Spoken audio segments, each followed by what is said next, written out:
안녕하세요. 네, 모니터가 전혀 안 되는군요.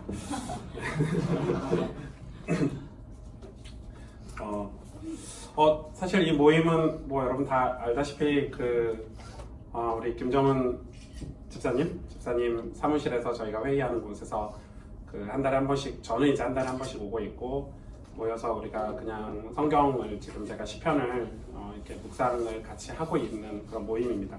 사실 오늘처럼 이렇게 강의 분위기는 별로 저는 좋아하지 않습니다. 양복도 안 입고 왔고요. 네, 저는 양복은 주일날만 입습니다. 그 외 모든 예배는 저는 양복을 잘 안 입고, 그래서 제가 목사가 아닌 줄 알고 사람들이 생긴 것도 그렇게 생겨가지고, 아무튼 오늘 평상시 하던 것처럼 여러분하고 제가 말씀 묵상을 조금 나누려고 하고요. 특별한 시간은 아니고, 그리고 뭐 예수님에 대해서 알고 싶으시면 오늘 초청회원분들하고 대화를 나누시는 게 좋을 것 같아요. 그리고 오늘은 제가 평상시에 묵상 나누듯이 똑같이 오늘 묵상을 나누려고 하고, 왜냐면은 하나님이 저는 그렇게 생각을 해요. 하나님을 아는 게 굉장히 중요한데, 믿음은 하나님을 알면 생기는 게 믿음이에요. 하나님 모르면 믿음이라는 게 생기지 않아요. 거짓 믿음이에요.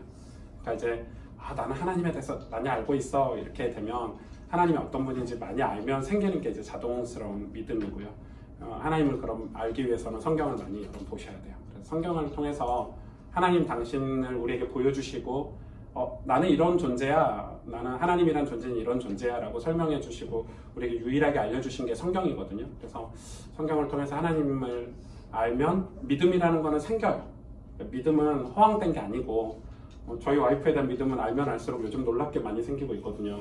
10년을 살았는데 갈수록 이제 와이프에 대한 확고한 믿음이 생겨. 이 여자는 대구 여자가 확실하다, 이런 거 있잖아요. 이 여자는 정말 무서운 여자구나, 이런 게 이제 한 10년쯤 살고 이제 애도 낳고 막 이렇게 살다 보니까 와이프에 대한 확고한 믿음이 생기듯이, 믿음은 믿습니다 해서 생기는 게 아니고요. 뭐 어디 가서 뭐 좀 체험했다고 생기는 건 믿음이 아니죠. 믿음은 하나님을 알고 바르게 알면 바른 믿음이 생기는 거기 때문에, 그래서 저희가 이제 한 달에 한 번씩 우리 여의도에서 같이 일하시는 우리 기독교인들, 그리스도인들이 모여서 저희가 같이 은혜를 나누고 또 위로가 되고 하나님 말씀의 위로를 받고 그렇게 하고 있는 그런 모임입니다. 그래서 오늘은 제가 전도서 말씀을 조금 준비해 왔어요. 전도서 5장입니다. 성경이 없으시죠? 제가 읽어드리려고 해요. 전도서 5장 10절에서 20절 말씀인데, 네, 전도서 5장입니다. 네. 전도서를 신약에서 찾으시면요, 이제 밤새야 되고, 밤새도 구약에서 찾으시면 좀 빠르게 찾으실 수가 있습니다. 네, 구약 제 성경으로는 953페이지인데 10절에서 저희 교회 가끔 그러신 분들이 계시더라고요. 분명 신약을 찾고 있는데 구약에서 막 찾고 계신 분 계시고 그러더라고요. 전도서 5장 10절에서 20절 제가 읽어드릴게요. 여러분 눈으로 같이 보시면 좋을 것 같아요. 은을 사랑하는 자는 은으로 만족하지 못하고 풍요를 사랑하는 자는 소득으로 만족하지 아니하나니 이것도 헛되도다. 재산이 많아지면 먹는 자들도 많아지나니 그 소유주들은 눈으로 보는 것 외에 무엇이 유익하랴. 노동자는 먹는 것이 많든지 적든지 잠을 달게 자거니와 부자는 그 부유함 때문에 자지 못하느니라. 내가 해 아래에서 큰 패단되는 일이 있는 것을 보았나니 곧 소유주가 재물을 자기에게 해가 되도록 소유하는 것이라. 그 재물이 재난을 당할 때 없어지나니 비록 아들은 낳았으나 그 손에 아무것도 없느니라. 그가 모태에서 벌거벗고 나왔은즉 그가 나온 대로 돌아가고 수고하여 얻은 것을 아무것도 자기 손에 가지고 가지 못하리니 이것도 큰 불행이라. 어떻게 왔든지 그대로 가리니 바람을 잡는 수고가 그에게 무엇이 유익하랴. 일평생을 어두운 데서 먹으며 많은 근심과 질병과 분노가 그에게 있느니라. 사람이 하나님께서 그에게 주신 바 그 일평생을 먹고 마시며 해 아래서 하는 모든 수고 중에서 낙을 보는 것이 선하고 아름다움을 내가 보았나니 그것이 그의 몫이로다. 또한 어떤 사람에게든지 하나님이 재물과 부요를 그에게 주사 능히 누리게 하시며 제 몫을 받아 수고함으로 즐거워하게 하신 것은 하나님의 선물이라. 그는 자기의 생명의 날을 깊이 생각하지 아니하리니 이는 하나님이 그의 마음에 기뻐하는 것으로 응답하심이니라. 아멘. 무슨 말인지 잘 모르시겠죠? 네, 우리가 잘 안 읽는 성경이 여러 군데 있죠. 뭐 레위기, 뭐 신명기, 민수기, 뭐 전도서도 이렇게 많이 안 읽는 성경 중에 하나입니다. 여러분 전도서는 솔로몬이 이제 이 인생을 후회하면서 이제 하나님 앞에 회개하면서 쓴 성경이라서 여러분이 아마 이걸 읽으면 엄청 불편할 것 같아요. 전도서 주로 이제 부자 되지 말아라, 많은 걸 소유하지 말아라, 내가 그렇게 살다가 망했다, 뭐 이런 내용이거든요. 솔로몬이 후회하면서 쓴 거기 때문에 전도서 보는 내내 불편해요. 전도서 읽고 나면 차 더 이상 좋은 거 사면 안 될 것 같고, 이사도 큰 집으로 가면 안 될 것 같고, 옷도 뭐 좋은 명품 입으면 안 될 것 같고, 그런 느낌이 있는 성경이기 때문에 이 미국이라든지 한국이라든지 선진국의 그리스도인들은 이 전도서를 즐겨 읽지 않는다고 하죠. 않는다고 하죠. 우리는 이렇게 성경도 우리한테 필요한 것만 읽죠. 우리한테 도움되는 거, 뭐 방금 내가 널 사랑한다 이런 것만 듣고, 내가 널 축복한다 이런 것만 듣기 좋아하지, 사실은 그 반대의 것을 잘 들으려고 하지 않아요. 건강한 교회가 될 수가 없겠죠. 그러면 건강한 믿음 생활을 할 수가 없겠죠. 이 사람의 탐욕이 얼마나 무섭냐면, 제가 어떤 잡지에 보니까 일본의 양계장, 그 닭을 키우는, 닭고기를 이렇게 생산해내기 위해서 닭을 이제 대량으로 생산을 해내는 그 양계장이 어떤 식으로 일본에서 운영을 하냐면, 이 닭이 이제 아래에서 부화를 하면 제일 먼저 다리를 하나를 자른답니다. 다리가 두 개잖아요. 하나를 자르면 어떻게 되죠? 못 움직이겠죠.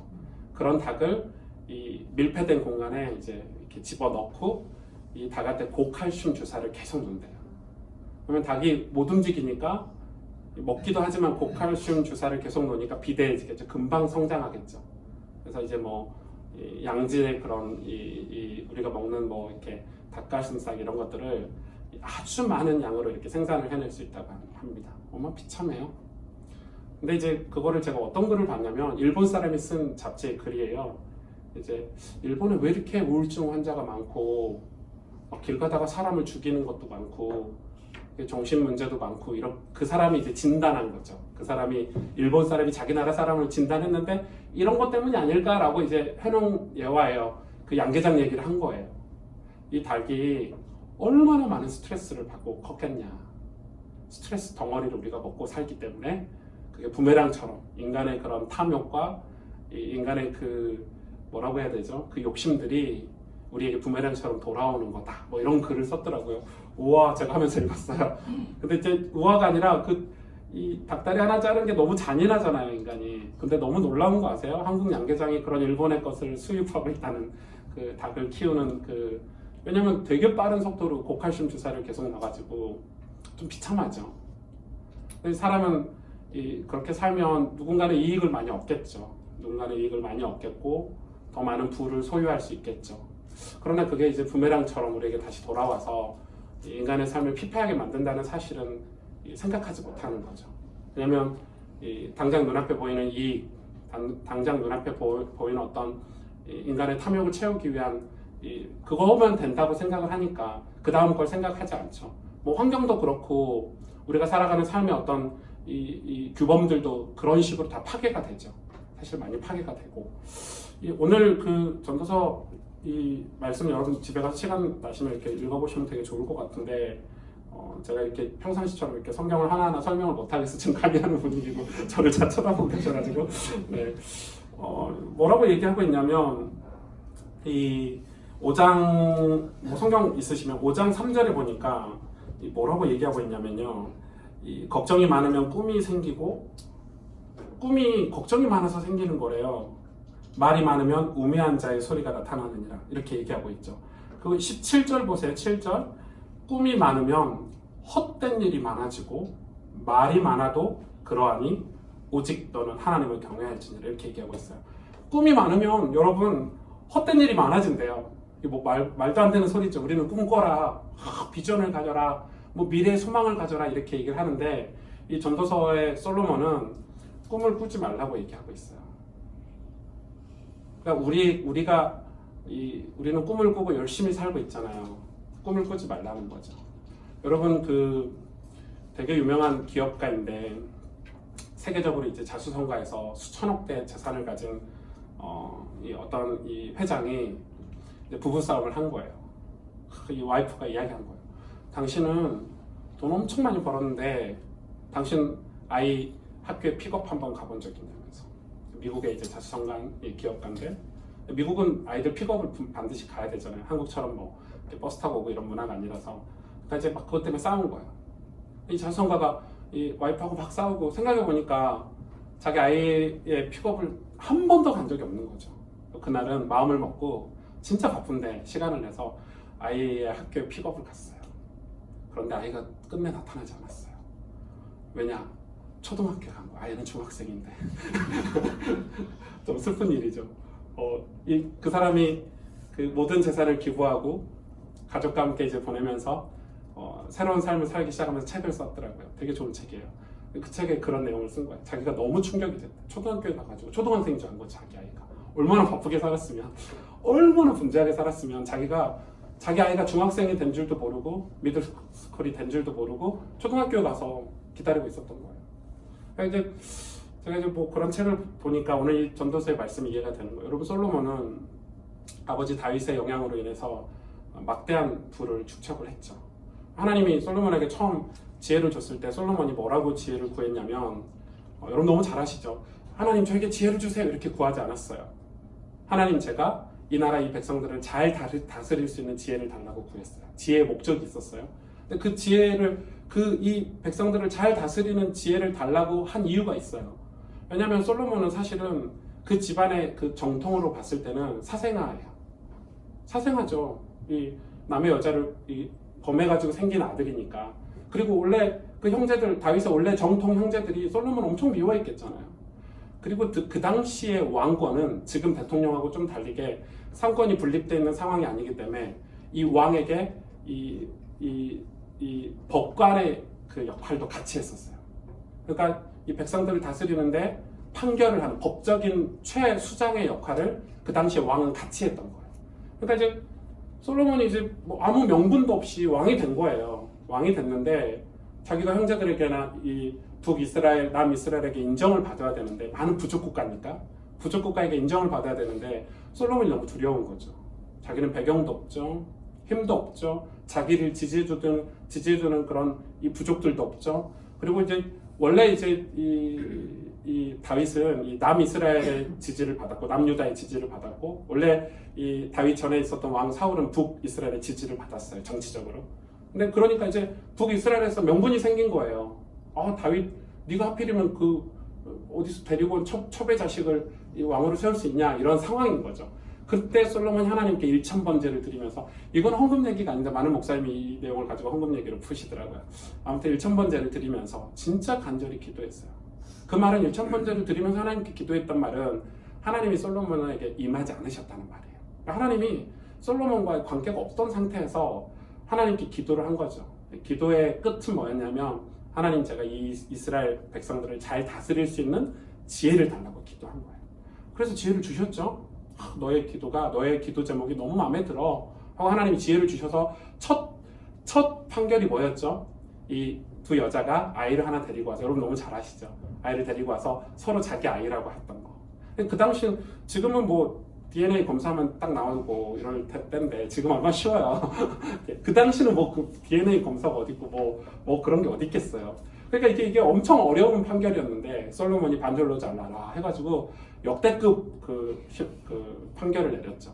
그래서 이제 그걸 전 이스라엘 부족 국가들이 지역 지주들이 다 본 거예요. 그때부터 끝났죠 게임이. 솔로몬은 이 엄청난 지혜로운 왕으로 소문나기 시작했고, 근데 여러분 솔로몬이 하나님을 잘 섬겼을까요? 그 지혜를 백성들을 잘 다스리는데 사용했을까요? 그렇지 않았죠. 그렇지 않았어요. 그렇죠. 그래서 이제 솔로몬의 이후에는 이 하나님을 섬기는 게 사라졌어요, 사실은. 솔로몬은 첩이 여러분 아시다시피 이 첩과 부인만 해서 뭐 한 1000명 됐죠. 아마 이랬을 것 같아요. 지나가다가 남편 이렇게 물어보면 너는 몇 번째 부인이니? 너 번호 몇 번이야? 873번 부인입니다. 이렇게 여러분 1000명이니까 여러분 그 1000명의 부인들이 다 우상을 들고 왔어, 자기 민족에. 여러분 생각해보세요. 남편이 사랑해주면 우상을 섬길 일이 없었을 거예요. 여러분 1000명인데 남편 언제 볼 수 있었을까요? 얼마나 외로웠을까요? 그쵸? 생각해보세요. 그 입장들을. 많은 그 나라, 물론 이게 나라끼리 교류를 맺기 위해서 강력한 나라들은 이제 서로 이렇게 결혼을 통해서 나라끼리 이렇게 교류를 맺는 문화가 있었기 때문에 그렇게 했겠지만 그런 상황에서 솔로몬은 하나님을 점차 이렇게 잃어버리기 시작했어요. 심지어는 솔로몬은 그 작은 왕궁에 온 왕궁의 기둥까지 다 금으로 두르고 돈이 너무 많아가지고 뭐 숟가락, 젓가락 다 금, 다 황금, 돈이 얼마나 많았는지 차고 넘쳐가지고 그러니까 하나님 앞에 예배를 드린다 그리고 우리의 마음, 우리의 영혼을 살펴볼 시간이 있었을까요? 없었겠죠. 솔로몬이 이제 나이가 들어서 이제 죽을 때 되면 우리는 늘 생각하잖아요. 죽음 뒤에는 뭐가 있을까? 그때 가서 이제 후회를 하는 거예요. 왜냐하면 솔로몬이 노년에 자기 아들, 여러분 너무 잘 아시죠? 자기 아들이 치열하게 싸워가지고 나라가 두 쪽으로 이렇게 북이스라엘, 남유다가 이렇게 싸워서 그때부터 사실 암흑기가 이스라엘의 암흑기가 시작이 되거든요. 그런 배경으로 오늘 이 전도서를 쓴 거예요. 제가 이 배경 설명을 좀 드리는 거예요. 뭐라고 그러냐면은 13절에 보니까 내가 큰 패단을 봤대요. 이게 사실은 자기 얘기예요. 남 얘기가 아니고 솔로몬 자기 얘기를 지금 하는 거예요. 큰 패단을 봤대요. 그게 뭐냐면 13절에 보니까 이 소유주가 재물을 자기에게 해가 되도록 소유하는 거예요. 여러분 우리는 재물이 많으면 많을수록 좋다고 생각하는데 재물이 많으면 많을수록 이 패단이 되는 걸 봤다는 거, 자기 얘기인 거죠. 저는 요즘 얼마 전에 이제 그 연예인들 뭐 빅뱅의 멤버들이 너무 돈이 많은 친구들이 이 여자를 이 성적으로 이렇게 노리게 삼고 이런 저는 그런 친구들은 한 700년씩 감옥에 이렇게 때려야 된다고 생각해요. 그 아동 성범죄자들은 그 바닷속에 이렇게 철장 같은 거 만들어가지고 영원히 못 나오도록 이렇게 죽을 때까지 거기서 이제 물고기들과 살으라고 이렇게 해줘야 된다고 생각해요. 아주 그런 데에 있어서 법은 강력해야 된다고 생각해요. 그런데 우리나라 그런 쪽의 법은 굉장히 관대하죠. 왜 관대한 줄 아세요? 본인들이 그렇게 살고 있기 때문에. 법을 제정하는 사람들이 그런 생활을 하기 때문에. 여러분 왜 목사님들이 율법을 얘기 안 하는 줄 아세요? 그 율법 생활을 하지 않기 때문에 그래요. 목사님들이 도덕적이면 도덕적인 얘기를 하게 돼 있어요. 그럼 굉장히 중요한 거예요. 내가 하지 않기 때문에, 내가 그걸 하고 있기 때문에 그 말을 강하게 못하는 거예요. 그게 사람의 심리인데 솔로몬도 그랬단 말이죠. 이 재산이 소유가 많으면 그 부유함 때문에 뭐 한다고요? 잠도 못 잔다고 설명하고 있어요. 오히려 노동자들은 많든지 적든지 잠은 잘 잔대요. 잠은 너무 잘 잔대요. 달콤하게 잘 잔대요. 근데 자기는 잠을 못 자는 거예요. 너무 재산이 많으니까. 너무 많으니까. 그래서 여러분 진짜 아이러니하게 물론 진짜 너무 가난해서 이렇게 인생을 포기하는 분들도 많지만 반대로 너무 많은 걸 가져서 인생을 포기하는 분들도 많아요. 오히려 너무 많은 걸 가진 분들이 그거에 대한 상실감으로 자살하는 경우가 훨씬 더 많죠. 예, 정말 많아요. 그런데 오늘 솔로몬이 뭘 얘기하죠? 이 많은 재산을 많이 모았어요. 많은 걸 가졌어요. 부와 지식, 명예. 여러분 솔로몬은 역대급으로 가장 강력한 부를 가지고 있는 사람이었기 때문에 뭐 다윗 왕과 비교할 수 없을 정도로 많은 재산을 가졌고 뭐 엄청난 그런 부유한 왕 중에 하나였죠. 그런 솔로몬이 뭘 얘기하죠? 갑자기 재난이 닥쳐서 이 모든 게 사라진다면 어떡할 거냐? 이렇게 얘기하는 거예요. 어느 순간에 이 모든 게 다 사라진다면 너희는 어떡할 거냐? 어떡할 거냐? 이렇게 얘기를 하는 거예요. 지금 솔로몬이 전도서를 통해서 우리에게 질문하는 거예요. 이 모든 게 다 필요 없다고 할 때 어떡할 거냐? 그 되게 유명한 그 신학자인데 이분이 이제 원래는 이 똑똑한 이 교수님이셨는데 교수가 이제 한 40대 중후반 때 한 50 다 돼서 예수님을 믿은 거예요. 여러분 똑똑한 이 학자가 예수님 믿기 쉽지 않거든요. 왜냐면 똑똑하니까. 뭐 복음을 받고 성경을 읽고 이러려는데 그분이 우연찮게 이제 복음을 듣고 예수님을 믿은 거예요. 그래서 그 엄청난 교수직을 내려놓고 신학교에 가서 목사가 됐어요. 이분이 똑똑한데 어떻게 목회를 했냐면 시작할 때 자기가 80세가 넘은 그리스도인들 80세가 넘은 그리스도인이 얼마나 있겠어요? 많지 않겠죠. 근데 80세가 넘은 그리스도인들에게 설문조사를 한 거예요. 설문조사 내용은 좀 비성경적이에요. 뭐라고 조사를 했냐면 당신들이 다시 인생을 살 수 있다면 80이 넘은 이 할머니, 할아버지, 노인들에게 예수 믿는 노인들에게 인생을 다시 새롭게 살 수 있다면 뭘 하면 살겠느냐 이런 질문을 던진 설문조사를 한 거예요. 이 설문조사를 이렇게 책에 잘 기록을 해놓으셨더라고요. 뭐 수많은 답변들이 쏟아졌겠죠. 랭킹 3위부터 제가 설명해 드릴게요. 랭킹 3위가 뭐였을 것 같아요? 뜨겁게 도전하고 싶다 이렇게 쓴 거예요. 그게 제일 많이 나온 답변 중에 세 번째 답변이었어요. 근데 뭘 도전하고 싶냐 했던 그 책의 내용이에요. 우리 다 도전하면서 살았겠지 했더니 용기가 없어서 담대함이 없어서 도전하지 못했던 것들을 이렇게 너무 후회스럽게 생각한다는 거예요. 그리고 이제 그 책에 나와 있어요. 자기 친구가 교장 선생님이었는데 학교에 교장 선생님이었는데 은퇴를 하고 교장 선생님 은퇴하면 여러분 아무 일도 못해요. 저희 교회도 은행장 하시던 은행 지점장 하시던 분이 두 분이 은퇴를 하셨는데 아무 일도 못 하시더라고요. 왜냐하면 은행장 체면이 있기 때문에 더 낮은 일을 못 하는 거예요. 근데 그 책에 나온 자기 친구가 되게 용기 있는 친구가 있었는데 그 친구가 학교 교장 선생님을 은퇴하고 나서 바로 그 자동차 정비소에 가가지고 기술을 배우더라는 거예요. 그래서 물어봤대요. 도대체 손에 기름을 묻혀가면서 이 정비를 왜 배우냐 했더니 자기는 이 정비 기술을 배워서 아프리카에 선교를 가겠다는 거예요. 그걸 이제 도전이라고 이렇게 기록을 해놓은 거죠. 그런 도전들을 사람들이 못하고 있다는 거죠. 그리고 이제 두 번째 많은 답변이 뭐였냐면 뜨겁게 사랑하지 못했다는 거예요. 이 사랑도 우리가 생각하는 사랑과 달라요. 우리는 늘 사랑하죠. 근데 그 80세가 넘은 분들의 사랑이 뭐였냐면 내가 우리 아이를 사랑할 때 사랑하지 못했고 내가 뭔가에 홀려가지고 뭔가에 사로잡혀가지고 내가 내 아내를 사랑해줘야 될 때 사랑해주지 못하고 그 시기를 지나버렸던 내가 우리 부모를 사랑해줘야 될 때 사랑해주지 못하고 내 자신을 사랑해줘야 될 때 사랑해주지 못하고 그게 너무 후회스럽다는 거예요. 1번이 뭔지 아세요? 의외의 답변이죠. 왜냐하면 그 신학자가 그렇게 썼어요. 정말 의외, 자기가 생각하지 못했던 답변이었죠. 1번이 뭐냐면 영원한 것에 투자하고 싶다는 거예요. 그러면서 거기에 이렇게 썼어요. 많은 80세가 넘은 노인들이 하는 이야기가 뭐냐면 80세가 넘으니까 내 아내도 죽기도 하고 내 남편이 죽기도 하고 그러겠죠. 머리맡에는 약밖에 없대요. 그래서 제가 이제 40대 중반을 향해서 가고 있는데 제 가방에만 해도 영양제가 몇 개 있거든요. 막 눈도 아프고 막 이빨도 아프고 지난주 치과 갔다 오고 저는 제 몸이 이럴 줄 몰랐어요.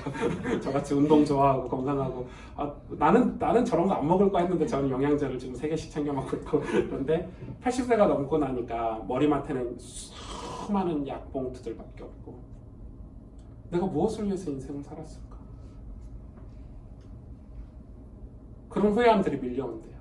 내 손에 남는 게 하나도 없대요. 그렇게 소유하려고 열심히 살았는데 손에 남는 게 아무것도 없더래요. 그냥 이 연약한 몸과 수많은 약봉투들밖에 없더라는 거예요. 내가 다시 인생을 살면 영원한 것에 남는 거는 눈에 보이지 않지만 영원한 것밖에 남지 않다는 거예요. 신앙, 믿음. 왜냐면 우리 인생은 언젠가 다 죽게 돼 있어요. 여러분 좀 우울하지만 연말에 제가 죽음 얘기를 해서 언젠가는 우리 인생이 끝나게 돼 있어요. 금방이에요. 근데 그게 되게 속도가 빠르더라고요. 전 저희 부모님과 영원히 살 줄 알았던 저희 부모님 둘 다 이제 두 분 다 천국에 가 계신데 금방이에요. 죽으면 언젠가 우리는 죽음을 맞이하게 돼 있어요. 제가 여러분 보고 열심히 살아라, 큰 집으로 이사 가지 말아라, 좋은 차, 이렇게 명품백 이런 거 들지 말아라 그 말이 아니에요. 그렇게 받아들이시면 안 돼요. 우리가 그렇게 세상의 것들이 우리를 이렇게 붙잡고 있고 그것에 우리가 사로잡혀 있는 동안에 우린 뭘 놓치죠?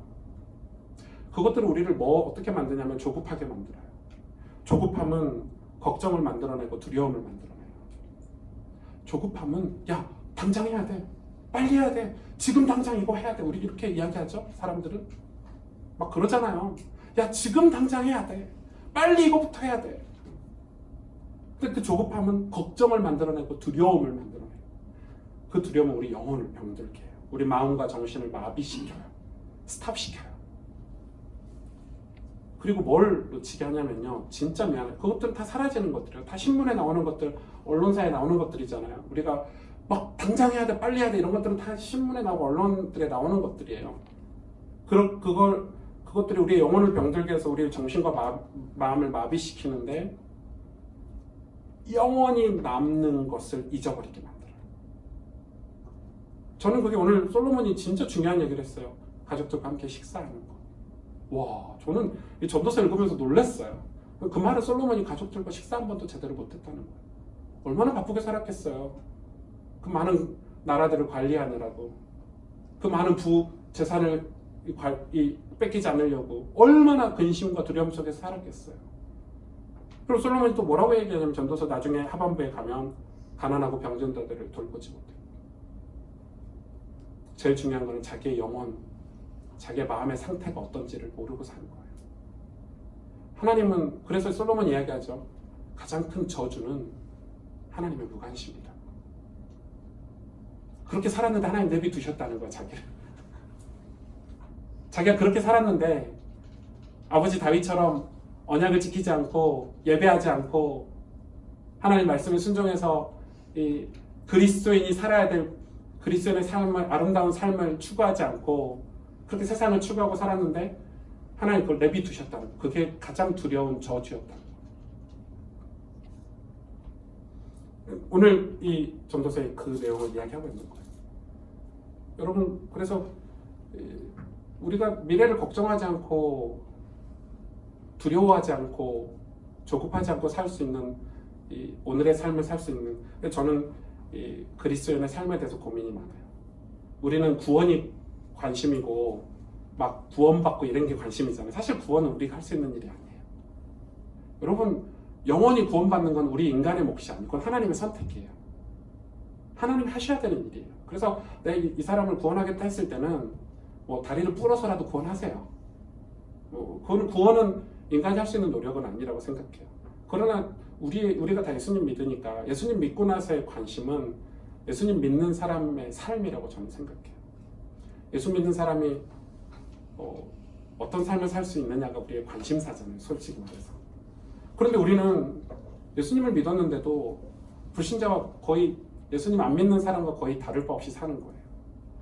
제가 서울에 온 지 이제 시골 광주, 전라도 광주 촌놈이 이제 서울에 와서 강남 한복판에 전 교회를 개척했거든요. 네, 저희 서초에 가장 비싼 땅에 제가 개척해가지고 미쳤죠. 사람들이 다 뜯어 말렸는데 왜 저게 거기다 개척했다 할지도 모르겠어요. 아무튼 네, 그냥 서울에 처음 왔을 때 고속버스 터미널로 와서 그냥 거기다 개척했어요. 네.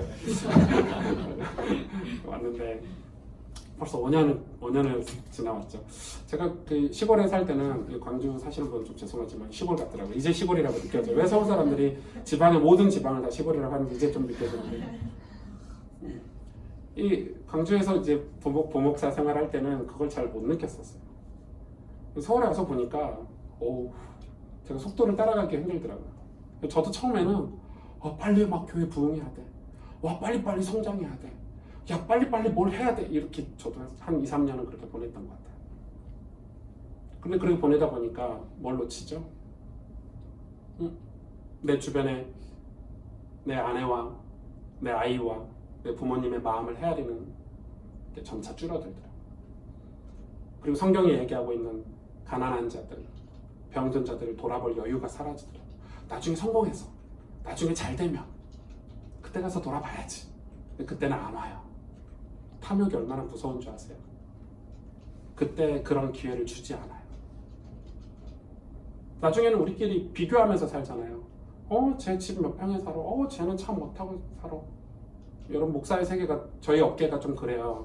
저희 업계는 이게 자동차로 모든 걸 판단해. 저 목사님 성공했구나. 이러면서 저 목사님 차 못 타고 다니고 이런 거 판단을 많이 하거든요. 차는 뭐 좋은 거 타고 다니면 좋죠. 그 나쁘다는 건 아니지만, 그러니까 그런 거에 빠져 있는 거예요. 나도 빨리빨리 성공해서 빨리빨리 교회가 커져가지고. 제가 여의도 모임 오기 한참 전인 것 같은데 진짜 하나님 앞에 회개했어요. 내가 진짜 병신같이 살고 있구나. 이게 목사냐? 이게 진짜 멋있는 아름다운 그리스도인이냐? 이게 매력 있는 예수 향기 나는, 예수 냄새 나는 이게 그리스도인의 삶이냐? 우리는 하나님을 믿지 않고 있는 거죠. 그러니까 여러분, 그게 얼마나 두려운 일인지. 그러니까 늘 그런 불만족스러운 불평과 부정적인 것들이 내 안에 탁 자리를 잡고 있으니까. 왜죠? 이 조급함에 빠져가지고. 그래서 거기서 부패, 부정 이런 거 하는 거예요. 점차 하나님에 대해서 관심도 안 갖고요. 영적인 세계에 대해서 관심도 안 갖고 심지어는 내 영혼을 돌아볼 시간조차 없이 사는 거예요. 그러니까 충분히 만족스러운 삶인데도, 충분히 우리 삶이 건강하고 축복스럽게 살 수 있는 삶인데도 우리는 늘 누군가와 다투고 싸우고 비교하고 정죄하고 손가락질하고 그렇게 살고 있는 거예요. 심지어 교회에서도요. 같은 크리스찬끼리도, 같은 권사님 장로님들끼리도 싸우고 있어요. 왜요? 완전히 영혼과 마음이 이런 조급함, 걱정, 두려움으로 마음과 정신이 다 마비돼 버립니다. 하나님 사랑, 뭐 이웃을 사랑, 뭐 말도 안 되는 소리죠. 뭘 그런 걸 사랑할 시간이 어디 있어요? 내 아이와 밥 먹을 시간도 없는데요. 내 아이의 마음을 들여다볼 시간도 없는데. 여러분 아이들 결혼하신 분이 많지는 않아서 아이들 쳐다볼 때 성적이 몇 등이냐 이런 걸로 다 쳐다보시잖아요. 아이의 마음, 아이의 영혼을 이렇게 헤아려보는 부모가 몇이나 될까요? 그러니까 하나님이 우리에게 주신, 하나님이 그리스도인에게만 주시는 그 아름다운 사명들은 이렇게 물어보지도 않죠. 그냥 그거는 그냥 이 교회에서 그냥 이렇게 뭐 하자, 뭐 미션처럼 이렇게 주고 사명처럼 이야기하고 뭐 우리가 뭐 세계 보고 뭐 하자, 나라와 민족을 살리자, 막 아멘 이러지만은 뭐 나하고 상관없는 것이 되는 거죠. 그것도 뭐 잠깐 기분이 좋으면 하고 뭐 안 좋으면 안 하고 뭐 이런 식인 거죠. 사실 내가 내 삶 속에서 보이지 않는 내 삶 속에서 직장과 내 가정에서 진짜 매력 있는 그리스도이니까 내 안에 예수님의 향기가 이렇게 나오는 건가를 생각해 봐야 되는 거죠. 그래서 이 사도 바울이 이야기했죠. 디모데전서에 우리에게 그리스도인에 가장 필요한 것은 자족하는 마음이다. 여러분은 지금 여의도라는 서울에서 가장 빠르고 가장 민감하고 어떤 면에서 스트레스 수치가 아마 제일 많은, 우리 김정은 집사님 같은 분은 스트레스 수치가 얼마나 많겠어요. 채권을 트레이드하는 분인데 채권 가격이 좀만 떨어져도 잘리려나 회사에서 이런 생각 얼마나 하시겠어요. 막 몇백 몇천억씩 막 왔다 갔다 하는 그런, 그죠? 큰일 났다. 막 나라가 지구가 멸망하진 않을까 막 이런 걱정도 많이 하실 거고, 그리고 돈이 조금 더 잘 되고 이렇게 되면 효과가 되면은 야 이번 달 상여금이 좀 많아서 잘 됐나 어디 놀러 갈 수도 있겠고 여유가 생기고 이러다가도, 근데 그 여유도 잠깐이죠.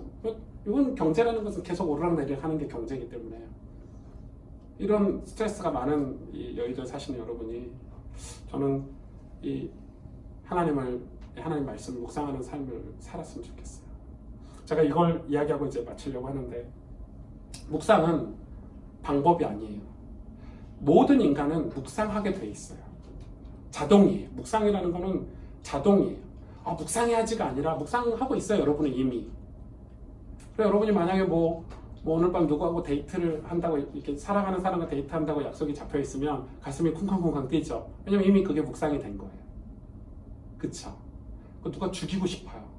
저 인간 진짜 회사에서 죽이고 싶은 인간들 한 명씩 있잖아요. 막 집에 가면 칼로 막 그림 그려서 찔르고 막 이런 그리스도인이 계시는지 모르겠지만, 그러면 그 사람이 늘 밉고 보기만 해도 짜증나고, 왜 보기만 해도 짜증날까요? 계속 마음에 담고 있었다는 말이죠. 묵상은 우리 마음을 묵상은 누구나 모든 인간이 다 하고 있는 거예요. 묵상은 뭐가 중요해요? 그래서 재료가 중요해요. 내가 무엇을 묵상하느냐가 중요해요. 그래서 유대인들은 태어나면서부터 성경을 가르치고요. 5살, 이제 글을 읽을 수 있는 5살이 되면 이 모세오경을 읽혀요. 제일 먼저 뭐 읽히는 줄 아세요? 유대인들이 제일 먼저, 아이가 글을 배우면 제일 먼저 읽히는 성경이 뭐겠어요? 모세오경 중에서 창세기일까요? 출애굽기일까요? 신명기일까요? 민수기일까요? 레위기예요. 놀랍게 여러분 제일 안 읽는 성경, 레위기를 제일 먼저 읽혀요. 레위기가 뭐죠? 예배를 가리키는 성경이죠. 여러분 한 번도 안 읽어보신 분들 많죠? 왜? 레위기는 이 성경에 그 에베레스트 산이라는 별명이 있어요. 이 고지 사막이라는 별명이고, 전 세계에서 가장 강력한 수면제다 이런 별명이 있어요. 아마 레위기를 여러분 읽어보시면 뭐 잡고 죽이고 피 흘리고 잡고 죽이고 피 흘리고, 이게 계속 반복돼요. 짜증나게 양을 잡고 피 흘리고 제사 드리고, 소를 잡고 제가 생각에 레위기를 읽으면 생각해서 이걸 좀 한꺼번에 양과 소와 염소와 비둘기를 한꺼번에 잡고 이렇게 하면 될 텐데 하나님이 그걸 또 다 나열하세요. 같은 그 문장을 계속 반복하시더라고요. 뭐 레위기를 제가 강의하는 건 아니니까. 네. 저희 교회에서 이제 레위기 강의를 지지난부터 시작했어요. 너무 재밌어요. 저희 교회 성도들은 레위기서가 가장 읽기 좋대요. 지금 들으니까 무슨 말인지 아니까. 유대인들이 아이들에게 묵상할 재료를 심어주는 거예요. 근데 우리는 뭘 가르치죠? 우리 마음속에 뭐부터 집어넣죠? 묵상하면 안 될 것들을 먼저 집어넣어요. 여러분 미움을 묵상을 해보세요. 미움의 열매가 나오고요. 그죠? 돈을 묵상하면 돈의 열매가 나와요. 돈은 다 사라져요. 여러분 알렉산더 대왕이 죽을 때 관에 구멍을 뚫어놨잖아요. 아시죠? 모르세요? 알렉산더 대왕 잘 모르세요? 네. 구멍을 왜 뚫어놨어요? 그래서 팔을 이렇게 시체의 팔을 꺼내서 장례를 치렀잖아요. 무슨 의미예요?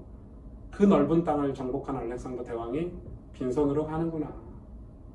관에 구멍을 뚫어서 이렇게 손을 딱 내고 가죠. 우린 그런 것들을 향해서 살지 말라는 게 아니에요. 돈을 모아야죠. 여러분 열심히 직장 생활을 해야 돼요. 그러나 그게 우리 영혼을 살리진 않아요. 우리에게 행복을 주진 않아요. 저는 이렇게 목사가 돼서 보니까 목사 세계도 여러분 업계하고 비슷해요. 진짜 예수 믿는 목사가 있고 성공하려는 목사가 있어요. 그리고 교회 이름을 뭐 만명교회 지은 교회 목사님도 계세요. 만명 교회 성도가 10,000명 되는 게 꿈인 거야. 진짜 10,000명 교회가 있어요. 저는 생각해봤어요. 저 목사님이 진짜 예수님을 믿을까? 진짜 예수님을 사랑하고 하나님을 사랑할까? 여러분 우리의 삶에 여러분 하나님을 다시 회복했으면 좋겠고 여러분을 위해서 십자가에서 피 흘려 죽으신 예수 그리스도를 다시 회복했으면 좋겠고 여러분을 도우시고 여러분을 의의 길로 인도하시는 성령 하나님을 다시 회복했으면 좋겠어요. 다시 성경을 회복하시고 여러분 삶에 성경은 하나님에 대해서 기록한 책이죠. 오늘 교회 안 다니시는 분도 계신 것 같은데 교회 다니는 게 중요하지만은 그건 뭐 나중에 설명할 거고 교회가 중요한 곳은 아니에요. 교회는 우리가 교회거든요. 우리가 예수님을 우리가 마음속에 모신 우리가 하나님의 성전이기 때문에 그래서 하나님에 대해서 여러분이 알 때 믿음이라는 건 생겨요. 그래서 이 성경을 통해서 하나님이 우리를 향해서 무슨 일을 하셨는지 우리가 이 땅에 살면서 어떤 삶을 살기를 원하시는지 성경이 다 기록하고 있어요. 그걸 우리가 이 여의도에 한 달에 한 번씩 저하고 모여서 그거 묵상하고 같이 성경 공부하고 있는 거예요. 관심 있으면 매달 오시면 돼요. 그래서 모임 같이 하고 있어요. 여러분 오늘 짧은 시간이지만은 저는 여러분에게 진짜 평안이 있었으면 좋겠고 참된 안식이 있었으면 좋겠어요. 막 착같이 살아도 하루고 또 이렇게 그렇게 살지 않아도 하루더라고요. 그쵸? 나중에 여러분이 나이가 진짜 많이 들어서 여러분 자녀들에게 여러분 가족들에게 후회 없는 삶을 살았으면 좋겠어요. 그게 뭔지 한번 생각해 보세요. 그게 진짜 내 자녀들에게 뭘 물려줘야지 진짜 우리 자녀들이 부모님을 존경하고 부모님을 사랑할 수 있는지 생각해 보세요. 그리고 저는 이 성경을 읽으면서 그걸 알고 나서는 제 아침 시간 제가 뭐 이렇게 밤에는 늦게 들어갈 수도 있으니까 제 아침 시간은 교회에서 누가 이렇게 죽었다 이러지 않는 이상은 아침 시간은 저희 아들하고 꼭 같이 만나요. 꼭 같이 밥 먹어. 아무리 바빠도 아침 식사를 저희 아들과 같이 해요. 절대 뺏기지 않아요. 별 얘기 안 해요 그때. 같이 뭐 성경 읽는 것도 아니고요. 그냥 이 아이에게 따뜻한 마음을 보여주고 예수 믿는 모습을 보여주고 아빠가 가진 건 많이 없고 비싼 아침밥을 차려주지 않지만은 아이와 함께 기도하고 그럼 그게 어쩌면 우리 삶에 회복해야 될 게 아닌가 싶어요. 그러면서도 충분히 여러분 하나님 주신 지혜와 힘으로 여러분 먹고 살 수 있어요. 여러분 삶이 그걸 놓치면 나중에 엄청 후회하는 인생이 될 수도 있어요. 여러분 보세요. 제가 교회를 비판하는 건 아니에요. 목사가 어떻게 교회를 비판할 수 있겠어요. 그러나 교회가 대형 교회, 큰 교회 막 엄청나게 성전을 크게 짓고 막 세상을 우리가 교회가 세상을 이겨야 돼 하면서 막 교회 안에 엄청 수많은 문화와 시스템, 프로그램을 만들어냈지만 교회는 세상을 이기지 못했어요. 그러나 우리 과거에 그런 건물이 없고 시스템이 없고 실력이 없을 때 그냥 그리스도인이 교회 와서 무릎 꿇고 기도하고 새벽마다 그리고 가서 예수 믿는 사람이 겸손하게 이웃을 섬기고 가난한 자를 돌보는 시대는 그때 그 허름한 교회들이 세상을 이겼잖아요. 여러분 잘 생각해 보세요. 진짜 그리스도인의 삶이 어떤 삶인지. 우리가 정말 병든 어려운 이웃들을 돌보고 계십니까? 제가 이제 저희 교회에서 이제 청년들하고 이렇게 서울에 이제 한부모 자녀들이나 서울에도 여러분 그런 가정들이 많다는 거 아세요? 비닐하우스에 살고. 전 강남에 그런 아이들 없겠지 생각했거든요. 강남에도 비닐하우스에 정말 엄마는 집 나갔고 아빠는 알코올 중독자 이런 아이들이 너무 많더라고요. 저희 서초구청에 가서 물어보니까 그런 가정들을 이렇게 조인해줘가지고 저희가 돕고 있는데 가서 보면 그 아이들을 도울 게 사실은 없어요. 돈 돕는 거라고는 쌀 좀 갖다 주고 연탄 좀 갖다 주고 이런 건데 우리가 돌아봐지는 거예요. 청년들이 그런 걸 보면서 우리 삶을 잠깐 스탑하고 내 인생의 의미를 바르게 깨닫고 참 나는 감사하구나. 나는 참 복받았구나. 이렇게 아웅다웅 남 정죄에 가면서 살 필요 없구나 라고 많이 깨달아요. 그래서 여러분 연말에 그런 봉사하러 좀 가보세요. 네, 진짜 한번 가보세요. 여기 판자촌 이런 데 한번 가보면요 그 사람들 불쌍하게 안 느껴질 거예요. 내 모습이 보여지게 되고 하나님이 왜 예수님이 공생의 3년 동안 가난한 자, 병자들 그런 분들과 식사하고 죄인들과 함께 식사하고 했는지 느껴지실 거예요. 우리가 이 영원한 영적인 세계가 있다는 사실을 까먹고 살아요. 이 땅에 살면 전부인 줄 알죠. 60년, 70년, 80년, 100년 사는 게 전부인 줄 아는데 우리는 언젠가 죽게 돼 있어요. 그리고 성경은 반드시 내세가 있다고 가르쳐주고 있어요. 천국과 지옥이 있다고. 반드시 우리의 영혼, 영적인 존재이기 때문에 우리 영혼은 갈 곳이 있어요. 그때 하나님이 우리를 기뻐하시며 우리의 잘했고 충성된 나의 종을 하는 것은 무엇이다는 걸 성경을 통해서 여러분 알았으면 좋겠어요. 우리가 무엇을 위해서 살아야 될까요? 같이 기도하십시다. 이 짧은 시간인데 이렇게 평상시처럼 이렇게 편하게 이렇게 묵상을 나누지 못했지만 오늘 전도서를 통해서 여러분하고 짧은 말씀을 나눴습니다. 이 시간에 조금 어려울 수 있는 말이지만 우리의 마음을 한번 들여다봤으면 좋겠고요. 여러분 마음속에는 무엇이 있습니까? 여러분은 평상시에 무엇을 묵상하면서 살고 계십니까? 우리는 정말 우리 마음과 영혼 속에 무엇을 담고 있습니까? 그것이 우리 마음에 뿌리를 내리면 반드시 열매를 맺겠죠. 그래서 진짜 하나님을 우리가 우리 삶에 모시고 있는지, 나의 왕으로, 나의 주님으로 하나님을 모시고 살고 있는지, 정말 예수님을 내 삶에 나와 함께 하시는 분으로 생각하고 살고 있는지, 오늘 우리 마음속에 하나님의 그 은혜의 씨앗이 숨겨져 있는지, 그 복음의 씨앗이 숨겨져 있는지 한번 묵상하는 시간 같이 가졌으면 좋겠고요. 그리고 하나님, 이 세상의 바쁜 흐름 속에서 우리가 승리하는 삶을 살아야 되겠지만 그 이전에 예수 믿는 사람으로, 그리스도인으로 살 수 있도록 오늘 우리에게 평안을 주시고 용기를 주시고 믿음을 달라고 우리가 기도했으면 좋겠습니다. 오늘 좀 조용하지만 조용한 시간에 우리 마음을 좀 들여다보고 우리 속 사람을 좀 들여다보고, 혹시 우리 마음이 많이 닫혀 있고 우리 마음이 많이 아파하고 있는 영혼들이 있다면 그럼 정말 하나님께 기도하시면 하나님 여러분 도우실 것입니다. 이 시간에 우리 말씀을 기억하면서 우리 잠깐 같이 기도할까요? 하나님 감사합니다. 하나님 도우시고 인도해 주시기 바랍니다. 축복해 주시기 바랍니다.